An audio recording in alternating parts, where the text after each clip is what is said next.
This week on the Defiant Podcast, we speak with Arthur Breitman, the co-founder of Tezos.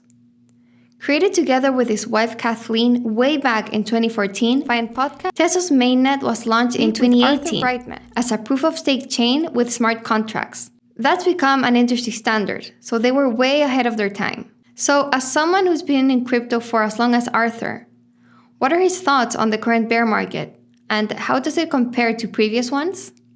Yeah, on the one hand, I think everyone who's been in a space for a long time has seen boom and bust, and so you can say, crypto has this booms and busts. It happened in 2011, 2013, 2017. It's always the same.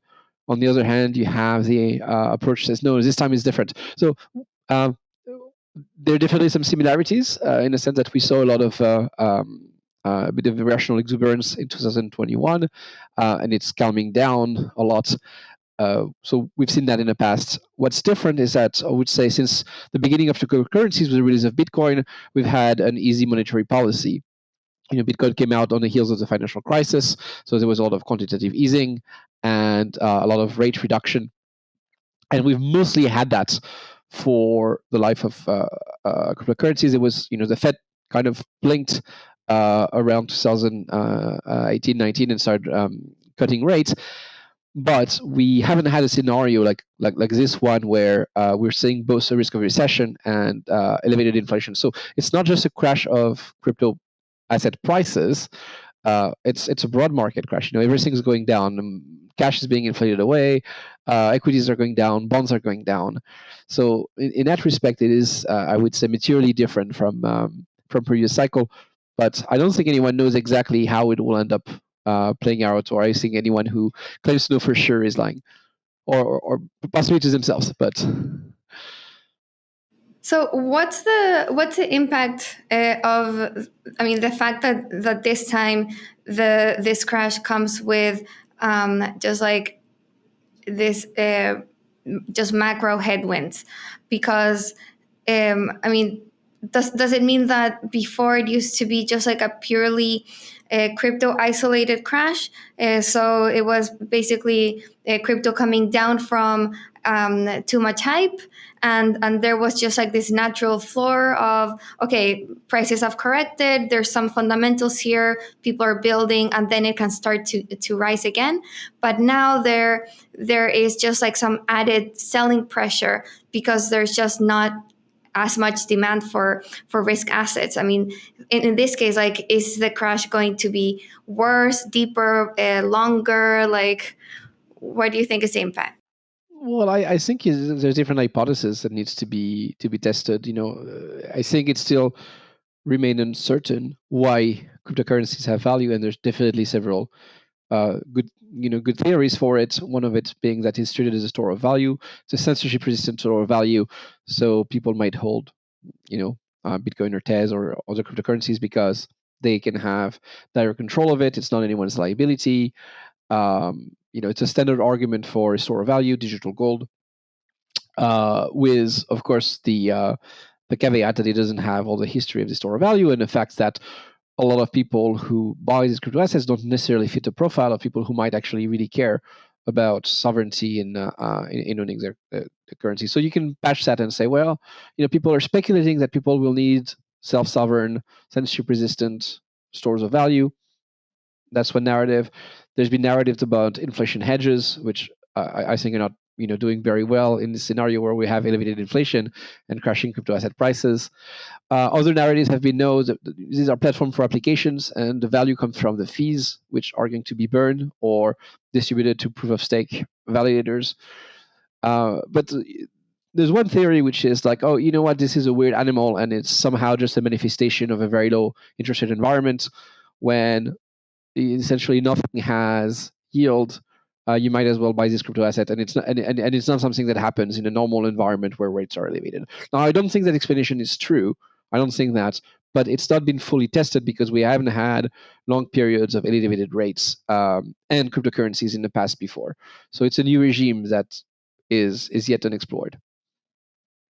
Yeah, will be interesting to see how cryptocurrencies can compete with rates. I mean, now people can just put their savings in the bank, get some sort of yield which they didn't have before, and some of that money is flowing away from riskier assets. Well, there was a take on Twitter that I thought was quite funny. You had Nassim Taleb say, no, well, now that the rates are raising, of course, this kind of bored apes are crashing, and so on and so forth. And there was a quote tweet by Niraj, who basically said, yes, now that I can earn 2% on my treasuries, I'm not going to pay $200,000 for a monkey. I think it's a good way to reflect on the fact, like, well, yeah, it can't just be the macros. The fact that people can earn a little bit more on the bond is not what's driving this. It's definitely something more complicated behind it. For sure, for sure. Yeah, it's probably a combination of just many different things, just like crypto getting ahead of itself, macro, like there's a war going on. There's just like so much happening that can explain this crash. Yeah, there's just like too many inputs and too few outputs to really try to get like some sort of like causal picture of what's happening. Yeah, but I wanted to talk about some of the just crypto specific drivers of this downturn. We've seen some just gigantic failures in this recent crash. Obviously speaking about Terra, Celsius, Three Arrows Capital. It's been so interesting to see, how these companies and funds have unraveled. I think it's something pretty new that we didn't really get in the previous crypto bear markets, because just the space wasn't as sophisticated back then. So we didn't have these kind of. We haven't had profile blow ups, like the blow up of MT Gox. Right, Mount Gox, but yeah, but like I guess like this kind of systemic kind of dominoes falling with Three Arrows Capital affecting like all these other centralized platforms, just like the complicated unraveling of like this, algorithmic stablecoin, like. I don't know. It's getting so it seems like the space got a lot more complex. So there was just like more room for failure. But I'd love to hear kind of your thoughts on these crashes. Like, what key takeaways are coming out from all of this? Well, I think that the first takeaway is that the crash from Luna was highly predictable and predicted. I've talked about it many times about the fact that Luna wasn't sound, Luna was going to crash. I've said it over and over. It didn't stop any of the large funds from taking exposure to Luna, and then it did crash. And I think the takeaway should be that fundamentals matter. We've been in a market that's so driven by hype and so driven by trend following that in some sense nothing matters. Every opinion is valid, and if something is trending and people are talking about it, then somehow that makes it safe. I think Duke One was very good at deal making. He got a lot of deals for himself into the crypto ecosystem, causing himself up to other L1 chains, and I think there needs to be some repercussion for that. It's just everything feels superficial in a sense, like, oh, you do something with Luna. Well, it doesn't matter. No one cares that it doesn't actually work. So I think that needs to be the repercussion. People need to be a lot more careful and look in details at what they're doing, as opposed to trying to say, I'm going to buy this and then sell it to a to greater fall because hey, it's going up. It's a number go up mentality of or up only mentality of the past year that I think is at fault. But we've seen what I don't understand. We've seen sophisticated players, sophisticated funds, basically fall for Luna. And today, like if you look in the past, you've had competitors in this space, in this industry, like myself, who've been saying, "Hey, Luna's not going to work. Luna's broken. This is a problem." And people who said, "Oh, Luna is great. It's going to bounce back. It's fantastic," even as Luna was failing. And there's no reputational hit. And I think that's a problem. We're going to keep failing this thing until people are held accountable for propagating this bullshit. What were some of the just like red flags, or what? How could you tell it was like so with such certainty that Luna was going to fail? There were a few signs. First of all, it had already had to be bailed out, so it happened in May of 2021, I think around May. So it was not their first problem. The second thing was that they were promising this 20% interest rate, which wasn't in line with the borrowing rates. The borrowing rates were high, right? The funding rates were high, but this was clearly not sustainable. And also, they didn't have a mechanism in Luna to temperate the rates as a function of the issuance of UST. So issuance of UST could go up, and you would still get this very, very high rate. And it's not natural, essentially, that you have that much issuance of the thing at this level of interest rates. So what naturally happens is that these are systems which work very, very well when they are in an expansion mode, right? Because more people want it.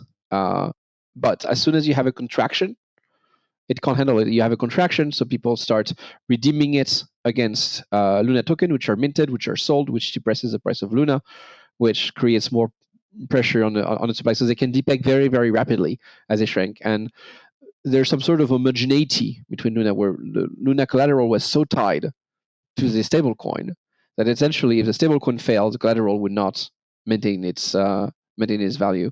So they were caught in this loop where basically we're just like, as long as it grows, it works, and as soon as it starts shrinking, it collapses immediately. And that's what we saw happen. Right. So, I mean, just like the general lesson from Luna is to just, I mean, it seems like pretty simple, but just like actually kind of do research on the stuff that you're buying. If like you look closely at kind of Luna's economic model, you can come to that conclusion that in a downturn, when there's no demand for Luna itself, there will be nothing there to back the stablecoin, and so that's not a sustainable system. I would say that the lesson in general is that broad popularity is not a reliable indication of success. It's an important one, of course, because we're talking about networks, we're talking about network effects. So popularity matters, but I think we're in a market where it was the only thing that would matter. And even if you had something that was financially unsound, it didn't matter so long as you were popular, so long as we were in the zeitgeist, so long as there was buzz around it. That's basically what did this. It's like, it doesn't matter that Luna is fundamentally broken. There's buzz, and that's what did it. The cascade failures of the businesses around it is quite interesting. I think the general theme of the past year is that there was a ton of leverage in the system. People really, really wanted to borrow against their coins, but there was not a good way for institutional money to come in. And so if you look at it's easy now to look at the rates of 2021 and say, oh, well, the rates were representative of risk, right? The rates were so high because the risk was so high. But I don't think that's true. I think the main reason the rates were high is because there was a shortage of capital. People really wanted to borrow a lot to buy more crypto assets. And most institutional lenders were not comfortable getting into the crypto market. So there was a shortage of capital. There was a very, very profitable trade over the past year in being basically a platform where you would match lender on one side to borrower on the other side.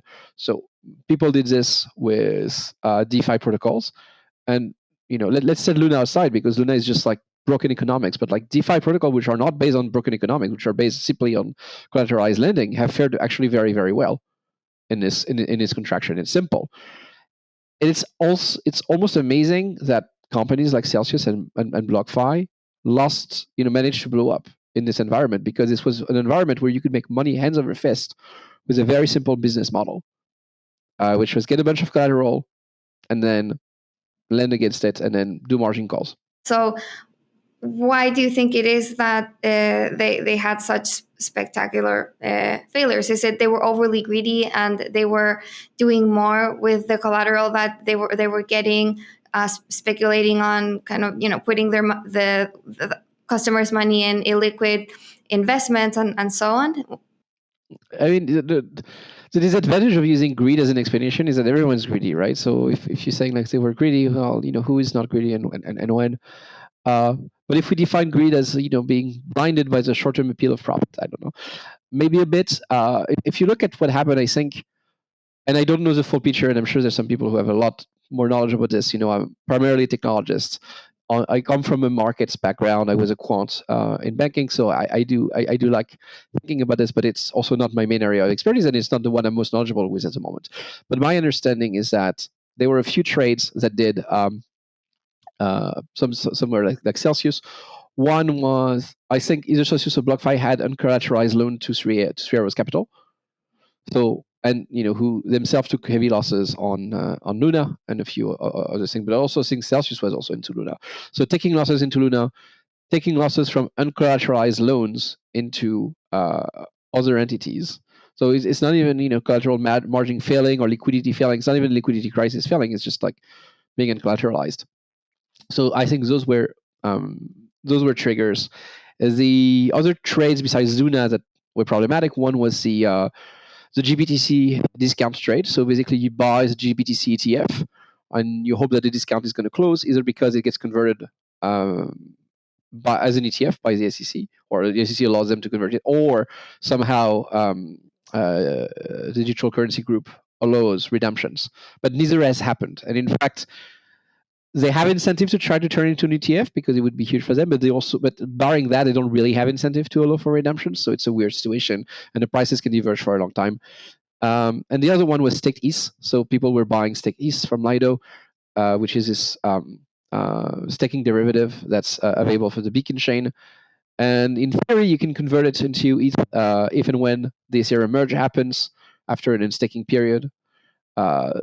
But the merge keeps being delayed and delayed and delayed, and all of a sudden, once people start actually wanting their ETH back and not their staked ETH back, you end up with a liquidity crisis where you have to sell into the liquidity market because you can't redeem.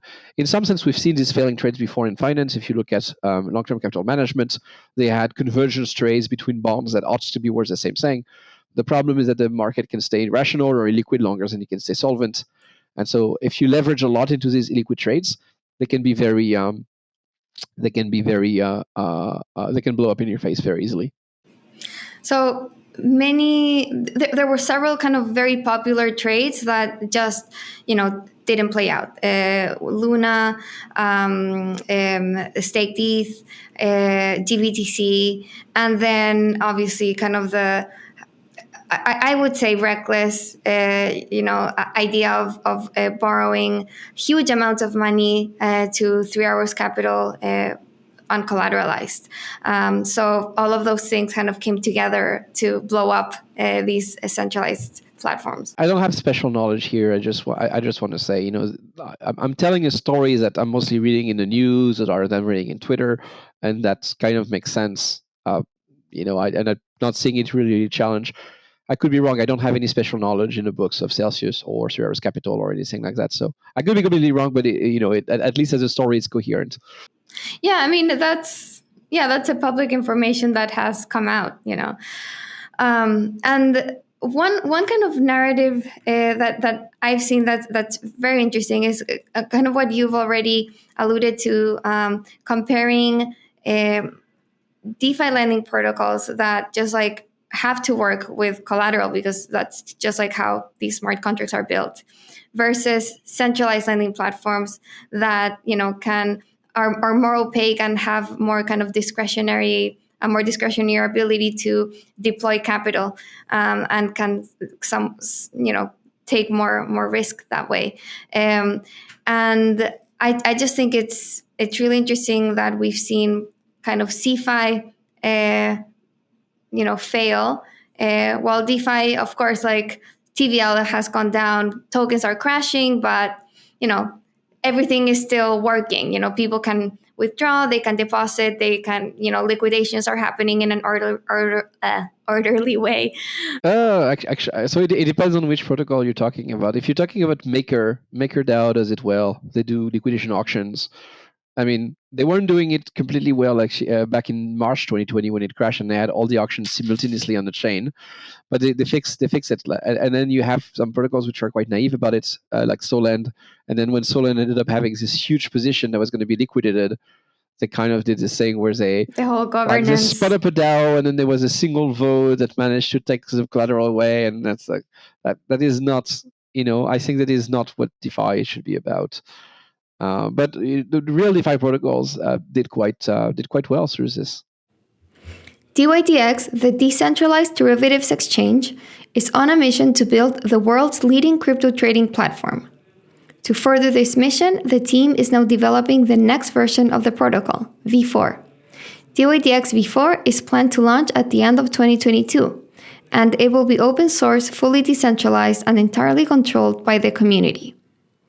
To help power this next step, DYDX has launched a grants program with funding allocated to open source builders, contributors, and ecosystem integrations. Come build the future of decentralized trading at DYDX Grants. So we know Arthur's views on the market and his expectations. But what about his bread and butter, Tezos? What exactly is it, and how does it differ from other chains like Bitcoin and Ethereum? Sure. So Tezos is a blockchain, decentralized blockchain and smart contract platform. The main differences with Bitcoin and Ethereum, so unlike Bitcoin and unlike Ethereum, it's based on proof of stake. So it means that instead of being secured by people hashing and spending a lot of energy, the consensus group is based on who owns a token. And we were one of the first proof of stake protocol to launch. Not the first, people had done proof of stake before. But I think we were the first proof of stake protocol where there was an actual economic incentive, in a sense that if you cheated the protocol, you would actually lose your stake, which hasn't implemented before. So that's one of the big aspect for us is proof of stake. A second aspect is that we have a strong governance model where the chain evolves by a vote of its stakers. So if you stake on Tezos, you can actually vote in how the protocol should evolve, and then that evolves automatically. So we don't need to use hard forks in order to coordinate changes. And I think that's quite important, because if you coordinate with a hard fork, it can put people in position of dictating what the future look like. Because in some sense, let's say you're on Ethereum and the Ethereum Foundation announces a hard fork. If you disagree with it, it doesn't really matter, because most people want to be on the same network as most people. That's the primary thing. You don't want to be isolated on a network, and you want to be on a network where, USDC redemptions are going to work, and you want to be on a network where all of this, all of these real world assets have been tokenized are going to keep working, and you want to be on a network where infrastructure is built. So in some sense, being a Schelling point, like a focal point in terms of like who do you look for to know what's canonical and not canonical, can give you a ton of power. Even if in theory people are free to follow the hard fork or not free to follow a hard fork, I would say a lot of that freedom is illusory. What you have with a governance model is that it doesn't, you're not penalized for voting against it. So you can vote whatever you want, and you can vote whatever you want. So you can express a preference, but then you still know that there's going to be a decision, and you'll be on the same network as everyone else. So it's not economically costly for you to express your preference, and I think that's quite an important feature. But as a side effect, it's not just about philosophy and principles. In practice, building this governance system has given us a system that's very easy to upgrade, and we've done about 10 upgrades in 10 years of existence of Tezos, with the 10th just taking place at the end of June, right before we turn 4. And a third aspect of Tezos is that we took a different approaches from Ethereum in terms of the virtual machine. So Ethereum has a very low-level virtual machine, the EVM. I think part of the motto of Ethereum is that Ethereum has no features. In some sense, you should build everything you can from the EVM. So it's like very, very low level. Build everything on top of that, which has a lot of advantages. But one disadvantage is that you can't really introspect easily into contracts. It means that when you look at a contract on a chain, it's not always obvious what it does. You have to rely very, very strongly on compilers. Whereas with Tezos, we give people the option to either use compilers with high-level languages, or to even directly write very, very specific assembly for the chain. So it gives you a little more flexibility, and it makes it easier to write safe smart contracts. Is that thanks to you use another kind of virtual machine, or is it because of the programming language you use? Like, what's a feature that gives it that flexibility? Yeah, I think it's a virtual machine. Like the virtual machine itself, it's kind of a cross between Bitcoin script. Imagine if you wanted to take Bitcoin script and you said, I want Bitcoin script, but I would like Bitcoin script to be Turing complete and statically typed and a functional programming language. So you'd get something like our virtual machine. There's some confusion, so some people imagine sometimes that they have to use a Tezos virtual machine, and in fact they don't. Like you can write Python and you can write JavaScript and run that on Tezos if you want to, but you can also directly write into the virtual machine. The fact that it's high level, it also gives us tool that can target the virtual machine. So if you're building a debugger, right, you don't build a debugger for the high level language, you build a debugger for the VM. But since a VM is very high level, very interpretable, you have a better view of what the contract is doing. I don't think right now people care too much about the contract safety. Just like based on the market, we've seen a lot of DeFi hacks with hundreds of millions of dollars being lost, and people don't seem to care all that much. I think if and when there's a wider adoption of cryptocurrency and more important use cases, people will start caring more. I mean, I think people are starting to care more after just like the billions of dollars of that have been lost in hacks over the past few months. I really hope the market is caring more about safety. But it's interesting. So, what about the Tezos virtual machine makes it safer? I mean, makes it better for write these smart contracts? I don't think the virtual machine is inherently safer. I think it makes it easier to do safe things. It's a set of things. So I'll give you one simple thing. Integers are naturally unbounded, so that you don't run the risk of your integers looping around in the other direction. Some programming languages do that. So Python integers are unbounded by default. There's very, very small overhead in terms of computational time in dealing with unbounded integers, but it's a nice thing. Makes it easier to prove things, because it's easier to prove things about integers than it is to prove things about 32-bit integers, for example. So small thing, but useful thing. You have high-level primitives, so you have concept of maps and sets. You have concept of functions. All of that at the virtual machine level. So if you want to write a mathematical proof about your program, it's a lot easier to write it about this type of assembly than it is about some type of assembly like ZVM or like WASM, because it's almost in a mathematical language to begin with, so it's easier to translate into mathematical proofs. So that's one advantage. It also means that when you write compilers, because you have these high-level notions inside the VM, you have, I would say, a somewhat natural translation between the language being compiled and the VM. So the compilers are also simpler to write and more. The compilation is more obviously correct. You can interpret. You can look at the result of the computation and see if it actually matches what the code you've written. Okay.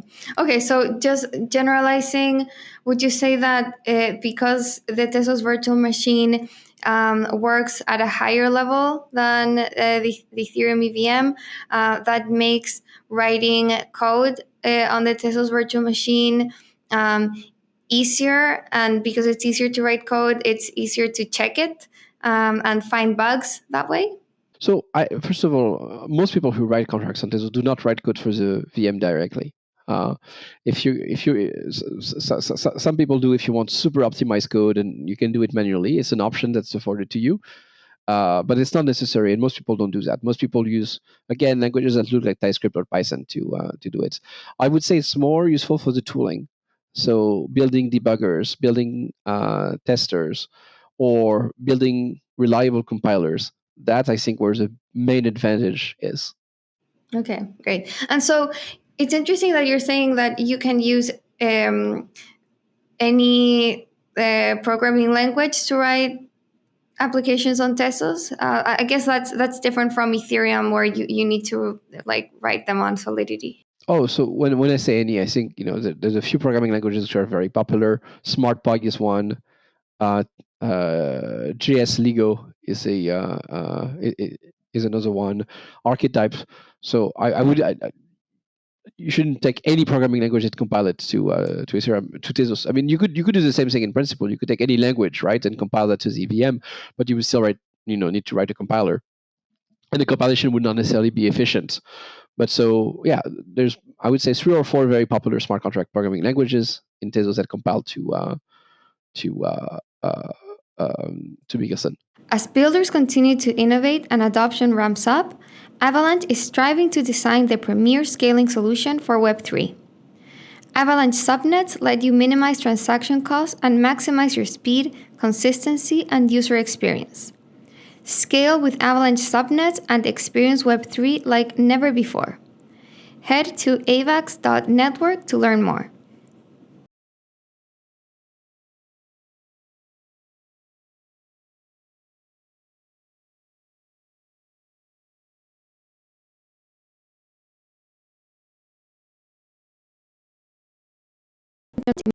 Never before.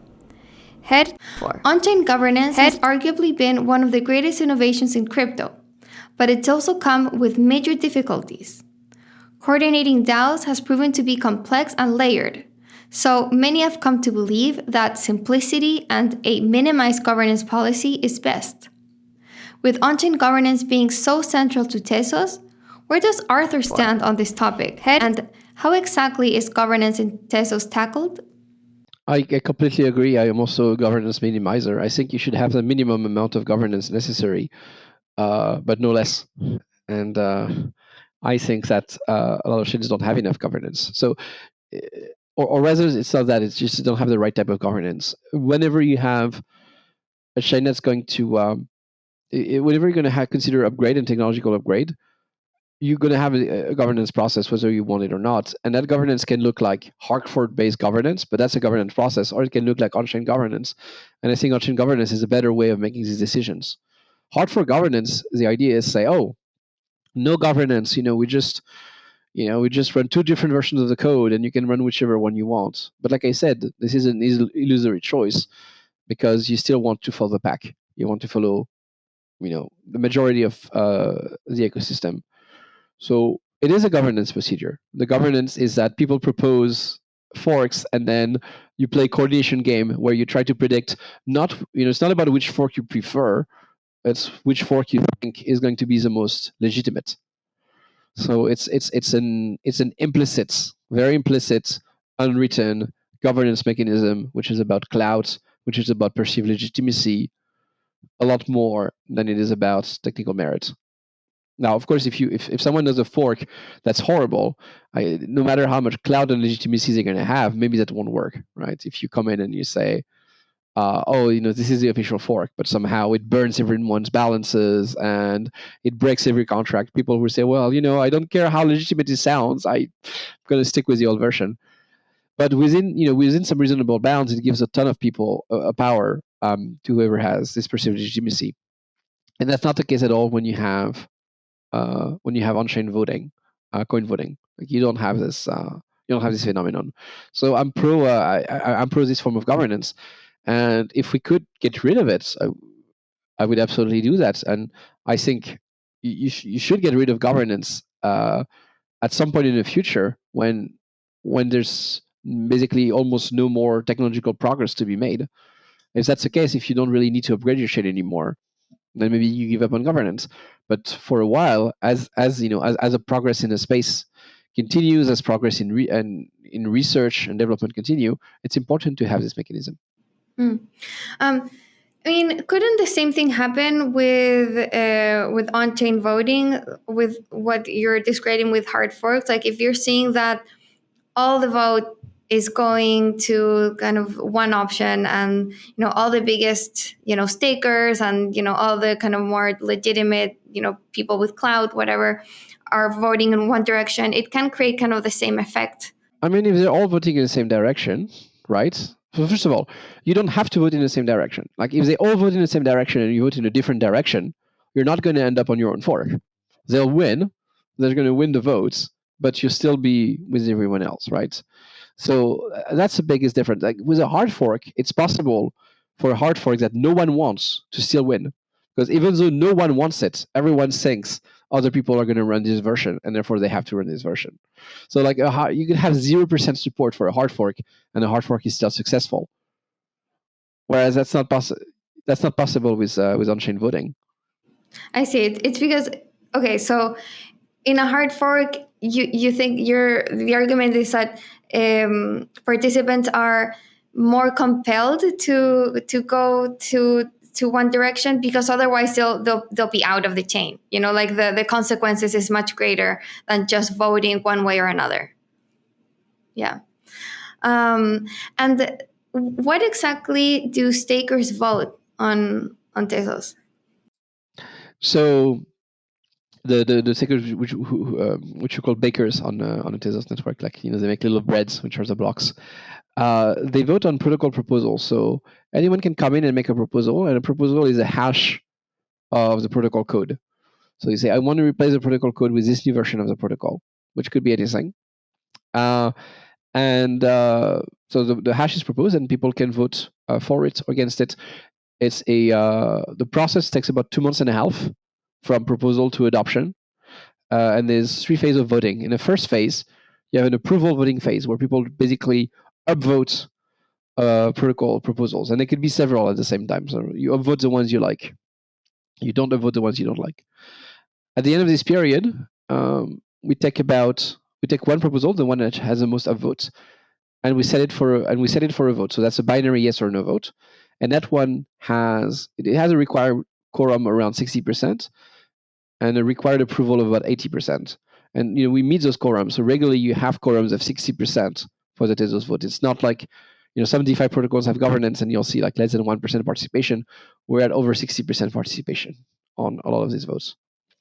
And it requires an 80% supermajority. So it's very conservative. It's biased towards not crazy changes. If you piece off 20% of the network, it's not going to go through. After that, you have a quiet period where there's no votes. People think about what they voted for. And then there's a second confirmation vote. And after that happens, there's another period where you wait so that everyone can get ready for the activation, and then it activates. And from start to finish, this is about 2 months and a half.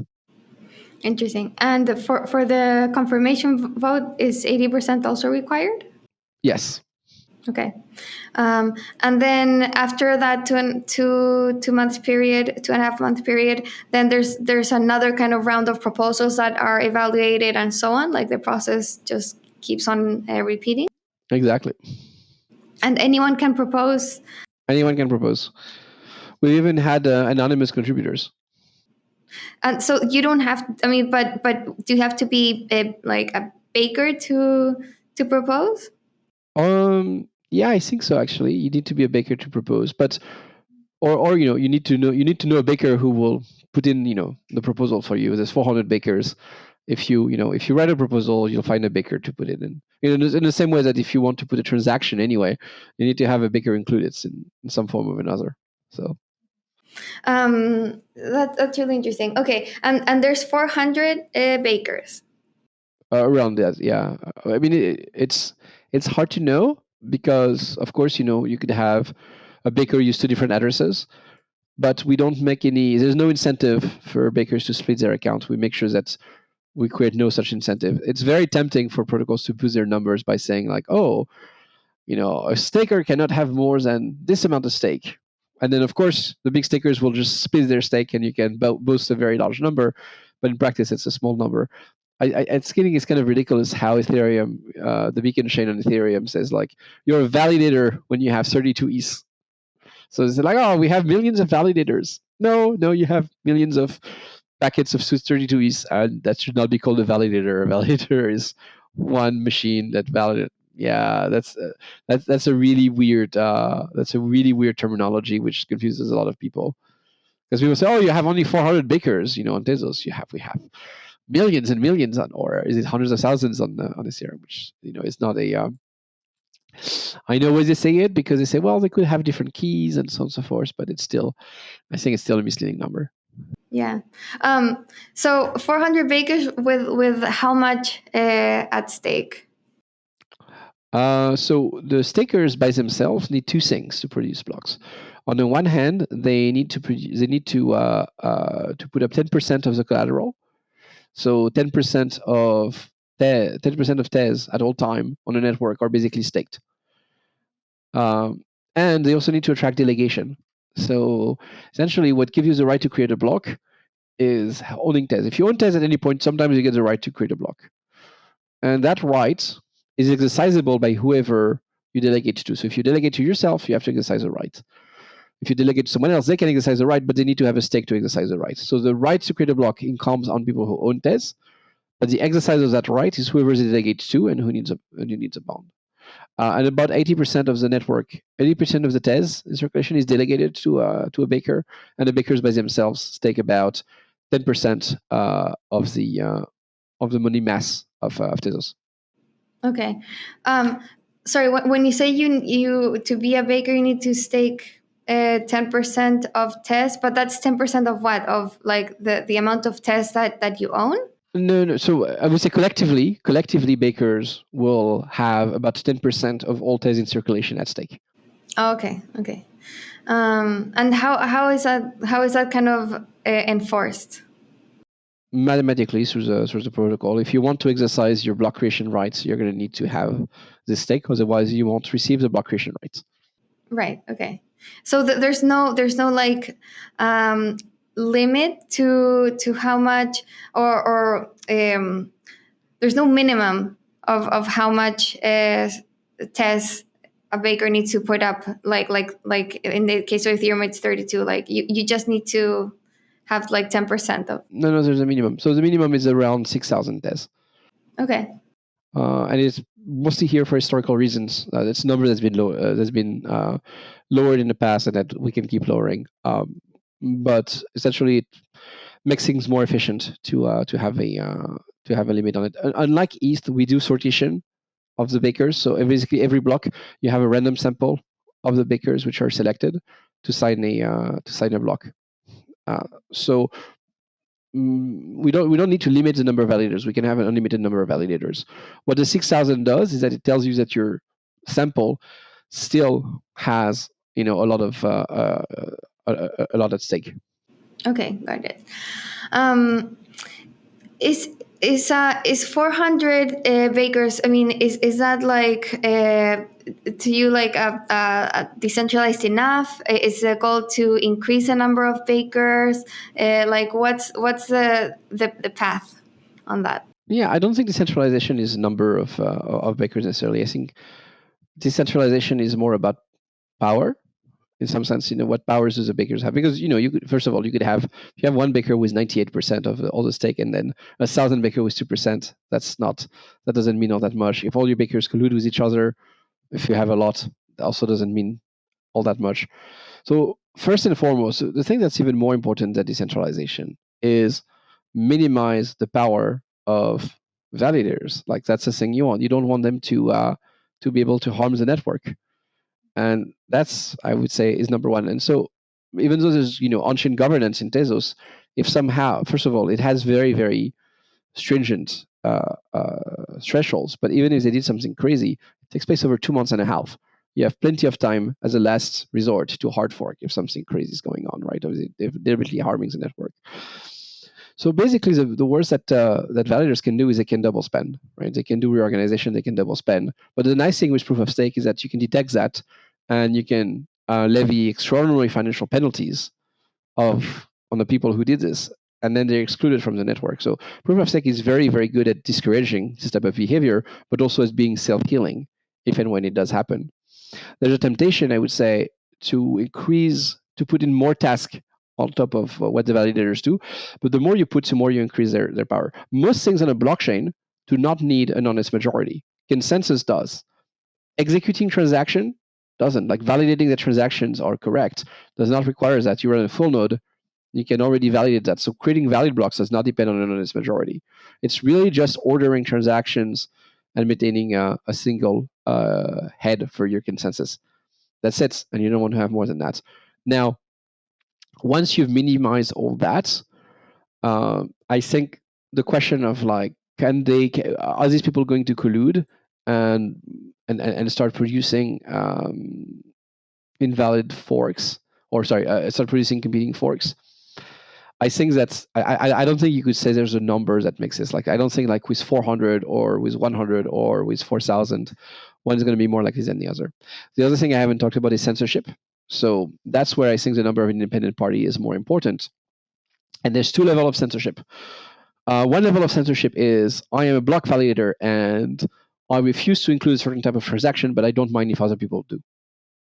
So in that case, having a diversity of validators is quite important, because even if your transaction doesn't get included by, I don't know, Coinbase baker who decided they don't want certain types of transaction, it will be by another baker.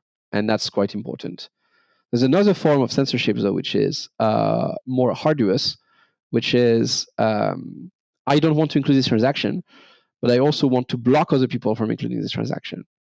So if you have a censor, a majority who wants to censor, or even a two-thirds who want to censor, they can not only censor the transactions, but censor other blocks who try to include those transactions, which becomes a lot, which is a lot more pernicious. So that's another power that the validators are. You can detect that to some extent. Like after a while, you can notice that transactions are not getting included, and there's interesting proposal to try to fight censorship by block validators, but that's, I would say, another one that matters, whereas the number of validators matters. So is 400 bakers enough? I think so. I don't think tomorrow the Tezos network would be much safer if it had another 400 bakers. I don't think it would be much less safe if it had 100 less. It's a good. I think it's a good number. I certainly wouldn't be happy if it had 3, or 2. That would not be good. But we're hitting the point of diminishing returns. And sometimes I often hear from the community how we get more people involved in baking. How do we get more bakers? We need more than 400. And I say, look, it's all good. Like the more the better, obviously. But if you're looking at priorities, like it's a lot more important, for example, to have reliable, to have fast execution of smart contracts or increasing throughput than it is to somehow double the number of validators. Got it. Yeah, fair enough. It's about kind of reducing the power of bakers. It's a great point. So speaking of that, can we go over your latest upgrade, which is about, as I understand, increasing throughput and improving scalability on Tezos. I saw this was announced recently. So yeah, I would love to kind of know what this is about. So we just upgraded to Jakarta. So Tezos upgrades historically have been named after cities, especially cities that have been around for a while. So we had Athens, Babylon, Carthage, Delphi, Edo, Florence, Granada, Hangzhou, Ithaca, and Jakarta. And so in Jakarta, we introduced optimistic rollups on the chain. And historically, optimistic rollups on most chains are implemented as a smart contract because you can do that. But instead, in Jakarta, you have optimistic rollup implemented directly as part of the protocol. So they're so-called enshrined rollups. So they have a special status in the protocol. There's direct support in the protocol. And that buys you a few things. One other thing it buys you, it is more efficient. It's easier to write code for the protocol than it is to write code for a smart contract. So development time is lower. And the fact that it's enshrined also gives guarantees to user. It's not just going to be abandoned because whoever was working on a smart contract decided to quit the project. It's part of the whole Tezos project. If there's a censorship attack against it, then forking the entire chain as a result is a possibility, right? Because imagine tomorrow you have a censorship attack on Arbitrum. So Arbitrum is a optimistic rollup on Ethereum. One attack against it is you have an invalid commitment. Someone says like, oh, I own all of the assets inside this L2 and I withdraw all of them to myself. You do that, and somehow the validators of the network collude to prevent anyone from challenging this assertion, which is false. So that's a censorship attack on rollups. The question you would have is like, is it worth forking Ethereum for this? On the one hand, clearly this is an attack by the validator set. But on the other hand, they're not attacking the protocol itself. They're attacking one user of the protocol. So you have this kind of ambiguity. And I think socially, having something enshrined removes the ambiguity. And it's like, no, it's clearly part of the protocol. It lets us do different things. It lets us also reduce the gas costs associated. So there's a lot of benefits in having enshrined rollups. And we're starting with one which is fairly simple. It only does transactions. So it does very compressed transaction with aggregated signatures. So you get down to just a few, like 10, 20 bytes per transaction only. So you can do a ton of transaction on this rollup, which increases the throughput of the Tezos chain. And it's preliminary work for the next upgrade, which includes general general rollups who can do all sort of smart contracts, and these ones are based on a WASM kernel. So it means that anything you can compile to WASM, you can run as a rollup, which is also the approach that Arbitrum is taking. So we'll be able to take Go Ethereum, for example, compile that to WASM, and that's a rollup. You'll be able to take some of the substrate chain that have been built as parachain of Polkadot, compile, that already compiles to WASM, take that, run it as a rollup. So we'll be able to have a lot of different blockchain architecture run as optimistic rollup on the Tezos chain. So that's exciting. That's coming in the next proposal. And then after that, so the nice thing with optimistic rollup is that you get to increase your throughput because you parallelize execution, right? So transaction that would normally happen by being executed by every node in the system now can be offloaded to a single node that a single honest node that follows the rollup. So that's one benefit. The second benefit is because you don't rely on an honest majority anymore, you can increase the hardware requirement for computing transaction without hurting decentralization. Because if I tell you you need this huge computer to validate the chain to run a full node, you're going to have very, very few people run a full node, and that's going to hurt you. You need a lot of people validating your chain and having a full node. You need an honest majority of lock producers. With a rollup, it's not an honest majority. You need one honest party, a single honest party. So when you need a single honest party, it makes a lot more sense to increase the computational demand on that party. So you have both this vertical and horizontal aspect to scaling with rollups. But you still have to include every transaction on the main chain. So every transaction on the main chain still has to be included.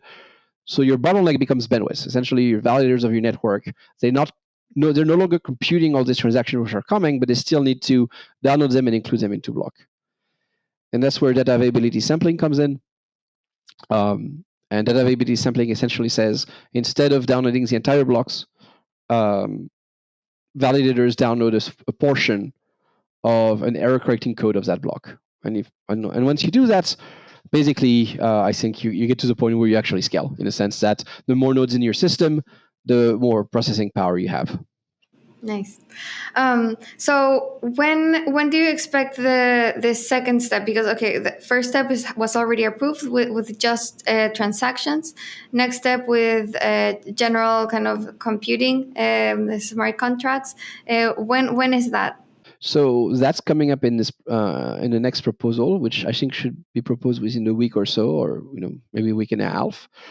But I think the way it's being proposed now, it's proposed it will be part of the protocol and part of testnet, but it will be deactivated by default on the protocol. And this is to give more time, for us to help tool builders actually integrate with these new protocols to build some of those rollups to have more periodic eye look at it. So in 3 months, it will become, if it's of course approved and voted and has a positive vote, then in 3 months it would start kicking in, but it wouldn't be active. It would take another 2 months and a half for it to be active, and then you would probably not. So that would not be. So that would be in the. So L is the next one. M would be the one after that.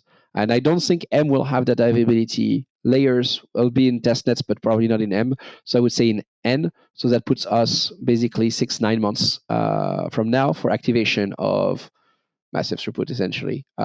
General optimistic rollup and data availability sampling.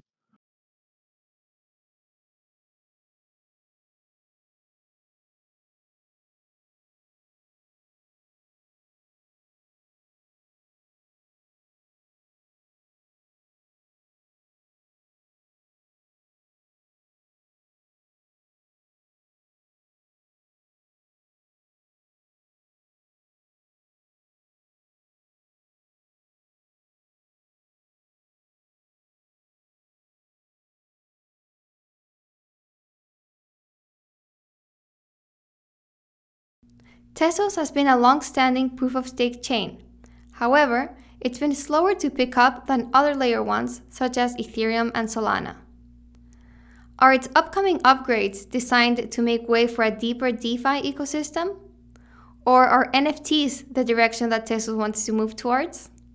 It's been What exactly is the future of Tezos? What's the roadmap? Yeah, so there's definitely a lot of interesting things to build in DeFi, and I've mentioned Maker several times. I'm a big fan of Maker, and there's definitely interesting DeFi protocols. A lot of the things we've seen, and a lot of I think TVL has become a vanity metric in a lot of cases. And what we saw in the case of Avalanche of Algorand, for example, is people going to project and say, "Hey, we'll pay you $1 for every $100 of TVL. If you get $100 of TVL for 3 months, we'll pay you $1. You do it however you want." And the way they do it typically is say, "Well, we'll create a token and then try to incentivize people by giving the token." And of course, the token is super inflationary and then crashes, and then it doesn't cover the cost of impermanent loss for the people who got in. So I think a lot of people got burned basically chasing those incentives and providing liquidity. Certainly, a lot of people made money, but it was basically spending a ton of money to get a vanity metric without a clear use case. Because if the only point of your DeFi is that you get to trade other DeFi token, it's very, very circular. One of the early success of Tezos, and you don't see it as TVL, but there are several billions of real world assets and STOs tokenized on the Tezos chain. Right now, they don't use DeFi. I think there's some complexity in using those real world assets in DeFi, mostly regulatory complexity, but I think they are surmountable. They can be overcome.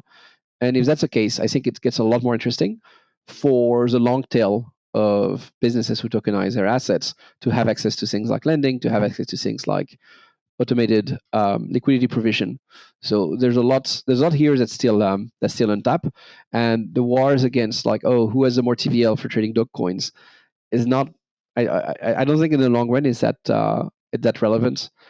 There was definitely real innovation on Ethereum with Uniswap, but all of the things that we've seen on other chain has basically been people running EVM clones and then paying a ton of money for people to copy paste contract and then attract liquidity.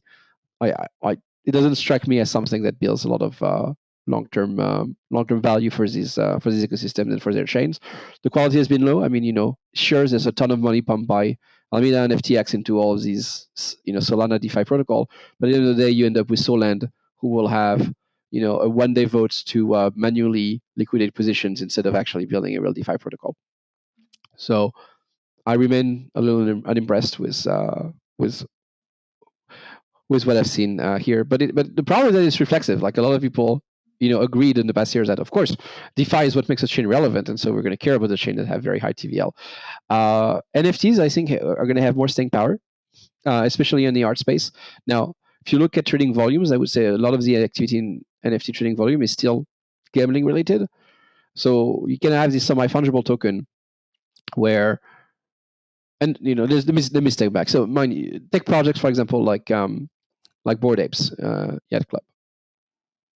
I think it's on the fence. You definitely have some celebrities adopting it. They're kind of really making a push to have some sort of no, it's a club. There's a social status that comes with it. I think they almost pass muster in this area. And then you have a zillion clones, which everyone so some of them, they launch it with another animal. Oh no, it's not a bored ape. It's an okay bear. It's very different, or it's a degenerate gorilla or some lion. Some of them don't even do that. Some of them no. What works is apes. Let's just do another kind of ape. So it's an ape that is made of polygon. It's a 3D ape, and none of these even have a pretense of being a social club or anything like that. What they are is they're semi-fungible. They say, look, they're all very different, but we have 3 categories: the very rare, the semi-rare, and the common ones, and they have a floor price. So essentially, they trade like a token because they're kind of interchangeable. That creates a lot of trading volume. I think some of it is wash trading, but in general, I just think it's a game where you trade and you try to predict what other people are going to predict is the one that should have value. So people love this type of gambling games. They've been very popular. I don't know how much staying power they're going to have. Obviously, gambling as an industry has had a lot of staying power, but there's a novelty that came with those I don't know if the novelty of this very specific type form of gambling is going to last. A lot of the NFTs we've seen on Tezos have been art related or gaming related. I think that has probably more staying power because there's a genuine use case. There's a genuine use case here. For arts, it's the best substrate, right? If you're going to have digital art, it's either an NFT on a public blockchain or an entry in someone's database.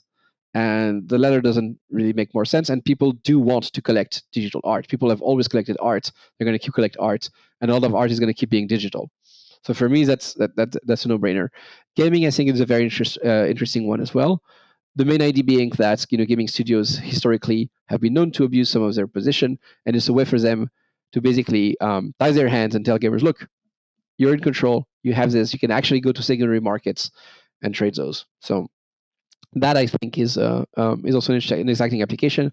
And Ubisoft launched its platform Quartz on Tezos, for example. Nice. I really admire kind of this view or just like attitude of building without kind of following the hype. That it seems to have been just like your approach to just like building Tezos in general. I think especially in crypto, that's just like a very hard road to take. I'm trying to help build Tezos as if I'm starting from the assumption that all this is going to matter in the future. And if it's all going to matter, you want to basically skate where the puck is going to be, and try to build things that make sense.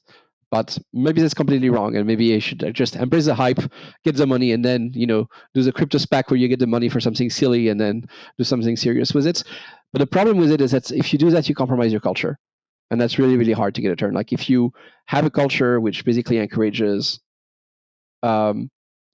thoughtfulness and moderation, then sure, in a hype market like this, you're going to get tons of money, but I don't know that you can then turn around and put that to meaningful use. That's a very, very hard turnaround to do. So, and also, I just play to my strengths. Like even if I wanted if I wanted to be very cynical and just say like, no, I'm going to play to the hype as much as possible, I don't think I'd be good at it, right? So it's not even out of like set aside, the morality of it. I just like I'm not a hype man. Yeah, I feel you. Like I'm kind of the same way with the Defiant. I'm very anti-hype, and that's sometimes hard with other people who are a lot better at it than I am. But if I just wanted to go back to this really interesting point on billions of STOs on Tezos, and how that can be turned into DeFi. How is this being done at the moment? I just like didn't know much about that.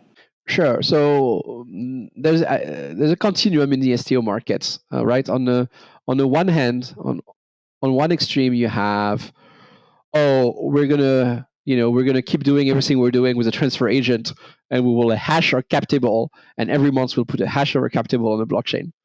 I don't think anyone does that. That's just like what I imagine at one extreme. And at the other extreme, we'll have bear shares in the Marshall Island held by a foundation in Panama and so on and so forth, so that we can have a bear token that actually represents your right and like being like 100% crypto. Most projects fall somewhere in between. I think you need to accommodate. I think you need, like, what's important is you need to be able to accommodate for loss. You don't want a pure bearer assets. Most people do not want a pure bearer assets for holding securities.